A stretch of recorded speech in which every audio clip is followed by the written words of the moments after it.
Et donc, puisque nous parlons justement de mineurs, ça m'amène à transitionner.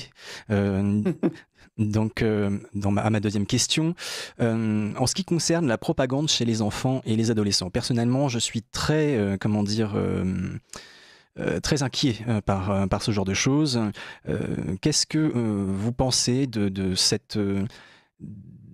ce qu'on essaie de leur inculquer? Est-ce que vous faites une différence entre transgenrisme, transsexualisme et transidentité, pour reprendre le titre de notre rubrique, Mm. ou est-ce que pour vous c'est à peu près la même chose? Et comment ça se traduit-il chez les enfants et les adolescents? Et que pensez-vous des traitements chimiques et ou chirurgicaux auxquels, heureusement en France, pas encore trop, mais dans Ça d'autres dépend. pays, il y a eu apparemment certains abus. Oui, il y a eu des abus, notamment aux États-Unis. Aux États-Unis, le fait le plus marquant, finalement, c'est la série de télé-réalité dont la star était Jazz Jennings. Donc, la télé-réalité s'appelait I'm a Jazz. Et donc c'est un petit garçon, qui voulait devenir, une fille, donc aujourd'hui une femme et qui a été suivi par, Marcy Boer, donc qui est la aujourd'hui la présidente élue de AWPAS, donc l'association Mhm. internationale pour la santé, transgenre et qui elle-même est trans, parce qu'elle est passée de d'homme à femme et donc, ben, Jazz Jennings, a profité, entre parenthèses, de bloqueurs de puberté, au stade Tanner 2. Donc, stade Tanner 2, pour les auditeurs, c'est entre 9 ans et 11 ans. Et à partir de là, a fabriqué un corps, asexué, quoi. Mhm. Donc au moment où il a fallu, faire ce qu'on appelle une réassignation sexuelle, ce qu'on appelle aujourd'hui, de façon, glamour, une vaginoplastie, Mhm. non seulement il y a eu des complications en termes de, reconstruction, parce que, ben, l'adolescent n'avait pas fabriqué assez de tissus, étant donné qu'avec les bloqueurs de puberté et après l'hormonothérapie croisée, donc les œstrogènes, Mhm. et ben finalement, la puberté, naturelle n'avait pas développé son organe sexuel. Mhm. Donc ce qui fait qu'il a fallu déjà 3 chirurgies pour essayer de lui construire, on va dire un semblant de Mhm. vagin et d'utérus, Mhm. de comment? Excusez-moi, de clitoris Mhm. et en plus, bah, du coup, comme, Jazz Jennings n'avait pas eu de relation sexuelle, n'avait pas développé ses sens, éduqué finalement son corps et avoir mémorisé, donc Mhm. éduqué aussi ses neurones, finalement aujourd'hui, c'est une personne qui ne ressent rien dans le plaisir, quoi. D'accord.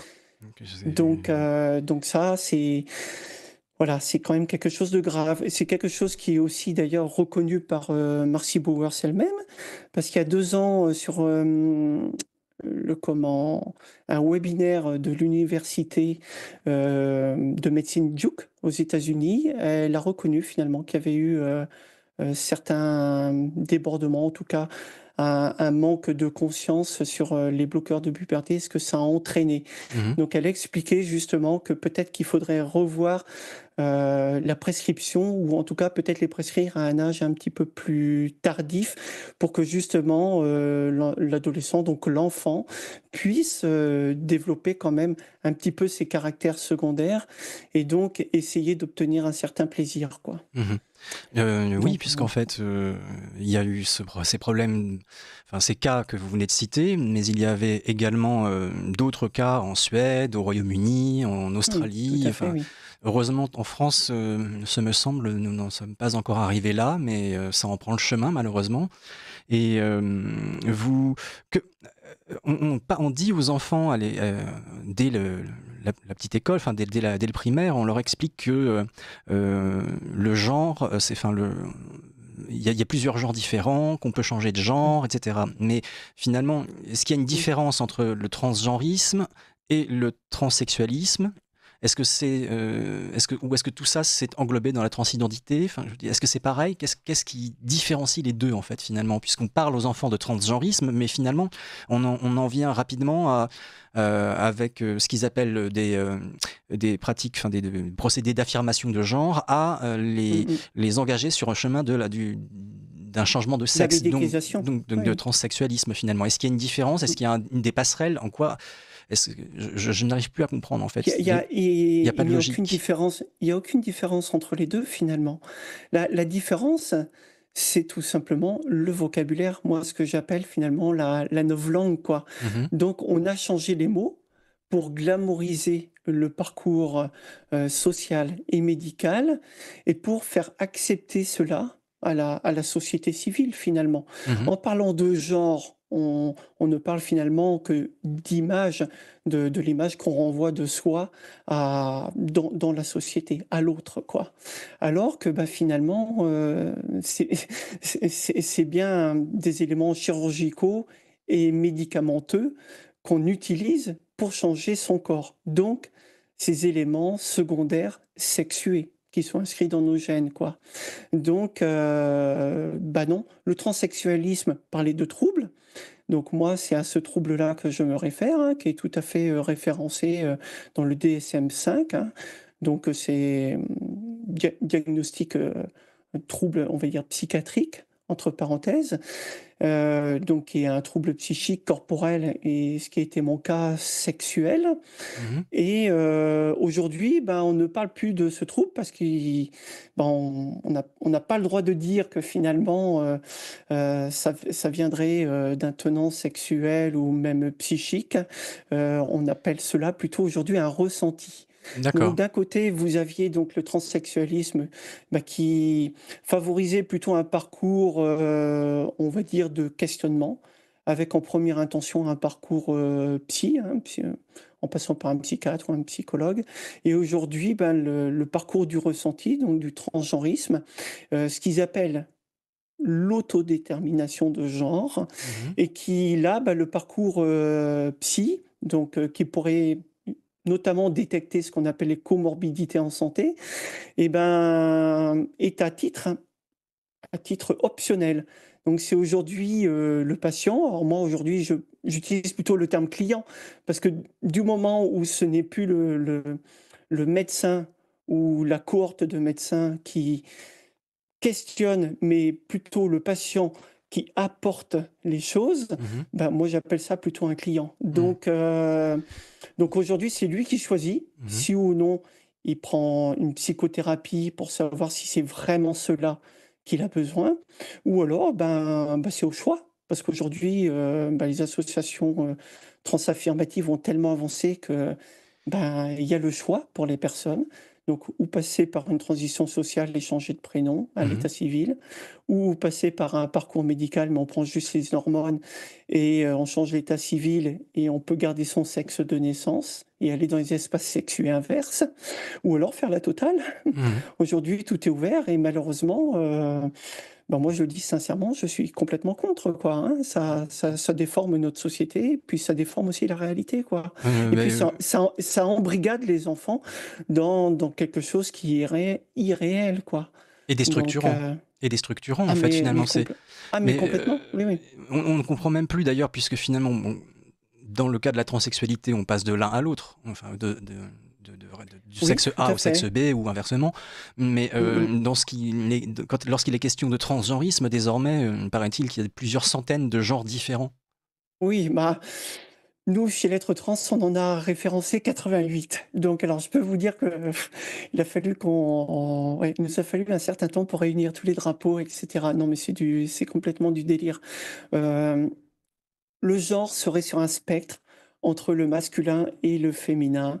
Donc si on se retrouve au milieu, ben, vous êtes non binaire, et après, ben, il y a tout le reste, ceux qui se sentent ours, ceux qui se sentent génogenres et flaques de couleur, ou alors, bah, il y en a, qui se sent loup, louve, donc pour moi, c'est du délire complet et au contraire, au lieu de questionner cela, la société valide, quoi et le pire aujourd'hui, hem, c'est que finalement si socialement on valide, le médical aussi le valide aujourd'hui et je pense que c'est le pire parce que ça entraîne des mutilations, aussi bien chimiquement que chirurgicalement, quoi.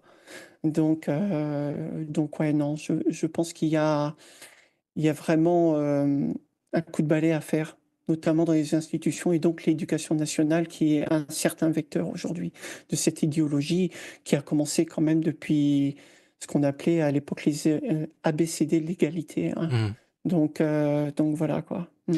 Bah, alors, du coup, justement, bon, là, nous avons parlé des enfants et vous avez abordé, très brièvement votre, propre parcours personnel. À partir de quel âge avez-vous, envisagé, de changer et à partir de quel âge avez-vous, comment dire, entamé le processus?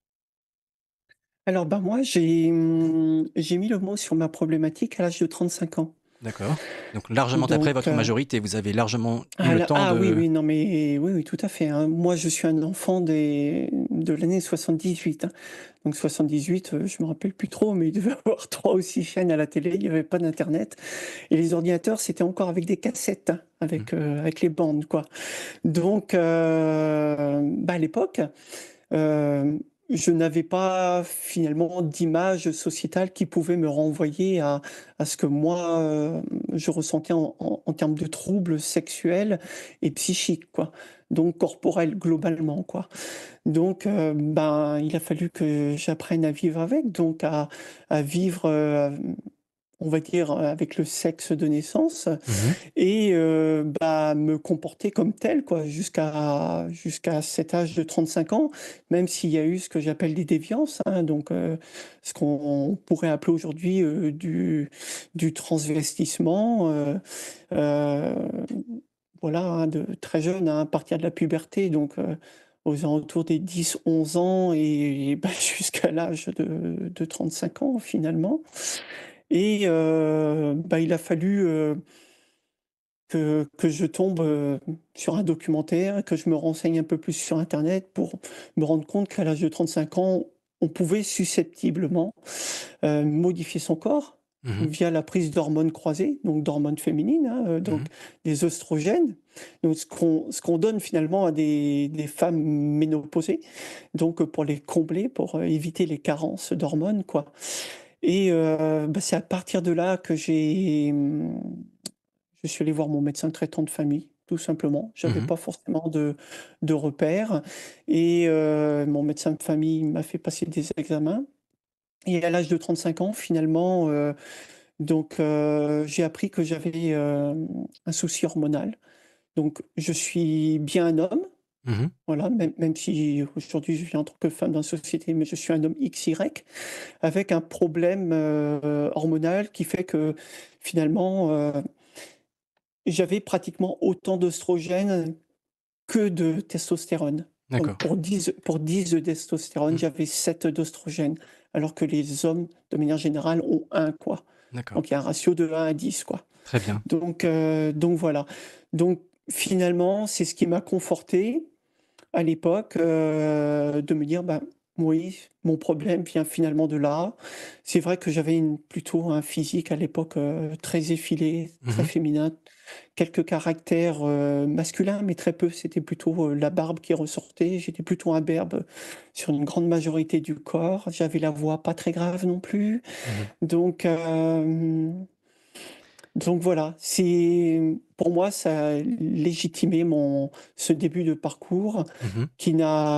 qui déjà à l'époque, hein, en 2014, n'était pas très questionnant, quoi. Pourtant, il y avait déjà, ce qu'on appelait à l'époque la SOFEC Mmh. et qui permettait d'aller on va dire, dans un parcours, balisé en CHU. Mmh. Mais déjà à mon époque, on pouvait très bien faire un parcours personnel et passer, par le libéral, quoi. D'accord. Merci infiniment Mmh. Madeleine Le Pollès. Le temps est Oui. passé extrêmement vite. Bah, oui. Je n'ai pas eu le temps de vous poser toutes les questions que j'aurais souhaité. Bon, c'est de ma faute, je me suis mal organisé, mais vous Ça étiez sera pour une prochaine fois. exactement Madeleine Le Pollès. Je rappelle à nos auditeurs que, vous êtes, la fondatrice du collectif Lettres Trans et que vous êtes venue nous Tout parler à de fait. transgenrisme, transsexualisme et transidentité. Merci à vous Madeleine, Merci merci à chers vous. auditeurs. À mercredi prochain pour un nouveau RC Mag.